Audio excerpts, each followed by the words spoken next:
अमेरिकी वित्त मंत्री स्कॉट बेसेंट ने हाल ही में एक महत्वपूर्ण बयान देते हुए संकेत दिया है कि अमेरिका भारत पर लगाए गए 25% के दंडात्मक टैरिफ को हटाने पर विचार कर सकता है। बेसेंट ने कहा कि जिस उद्देश्य से ये टैरिफ लगाया गया था वो पूरा हो चुका है और भारत ने उस दिशा में अपेक्षित कदम उठाए हैं।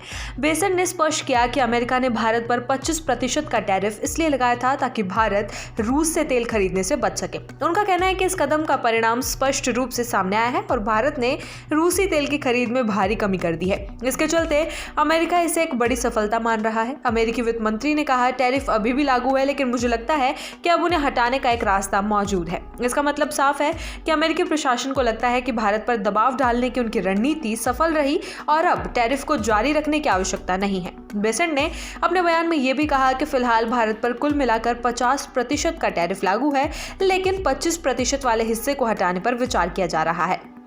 उन्होंने ये भी संकेत दिया कि इस कदम के पीछे अमेरिका का उद्देश्य केवल वैश्विक ऊर्जा बाजार में रूस पर दबाव डालना था और जब ये मकसद पूरा हो गया है तो भारत के खिलाफ ये विशेष टैरिफ अब निरस्त किया जा सकता है। इस मुद्दे पर अमेरिकी वित्त मंत्री ने यूरोपीय देशों की आलोचना भी की। बेसेंट ने कहा कि यूरोपीय देशों ने रूसी तेल के मामले में भारत पर किसी तरह का टैरिफ या जुर्माना लगाने से साफ इनकार कर दिया। उनका कहना है कि यूरोपीय देशों का उद्देश्य भारत के साथ बड़े व्यापार समझौतों को साकार करना था और वे भारत को किसी भी तरह से नाराज नहीं करना चाहते थे। इसके अलावा स्कॉट बेसेंट ने यूरोपीय देशों की आलोचना करते हुए कहा कि भारत ने रिफाइंड एनर्जी खरीदने के लिए उनके कामों को बेवकूफी भरा काम कहा जा सकता है।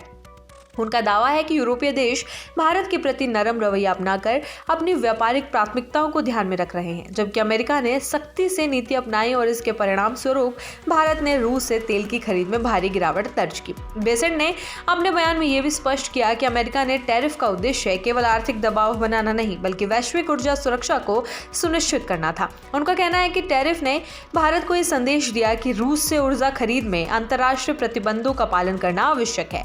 अमेरिका ने 2022 में रूस पर वैश्विक आर्थिक प्रतिबंधों के तहत कई देशों के साथ ऊर्जा व्यापार को लेकर रणनीति बनाई थी। भारत पर 25% का टैरिफ लगाने का निर्णय भी इसी रणनीति का हिस्सा था। बेसेंट ने कहा कि अब जब भारत ने रूस से तेल खरीदना लगभग बंद कर दिया है तो इस कदम की आवश्यकता नहीं बची है। वित्त मंत्री ने यह भी जोर दिया कि भारत की ओर से उठाए गए कदम ने वैश्विक ऊर्जा बाजार में संतुलन बनाए रखने में मदद की है। उन्होंने कहा कि अमेरिका इस समय भारत के साथ सहयोग बढ़ाने की दिशा में कदम उठा रहा है और व्यापारिक रिश्तों को मजबूत करने के लिए टैरिफ में रियायत देने पर विचार कर रहा है। बेसेंट के अनुसार अमेरिका की यह नीति एक संकेत भी है कि अमेरिका भारत के साथ अपने आर्थिक और ऊर्जा सहयोग को और अधिक बढ़ाने की दिशा में कदम बढ़ा रहा है। उन्होंने कहा कि यदि टैरिफ हटाए जाते हैं तो ये दोनों देशों के बीच व्यापारिक रिश्तों को और मजबूत करेगा। इस अवसर पर उन्होंने ये भी स्पष्ट किया कि अमेरिका और भारत के बीच ऊर्जा और व्यापार के क्षेत्र में सहयोग बढ़ाने की दिशा में कई पहलें की जा रही हैं। इन दोनों देशों के बीच तेल, गैस और रिफाइनरी उत्पादों के व्यापार को सुचारू बनाने के प्रयास शामिल है।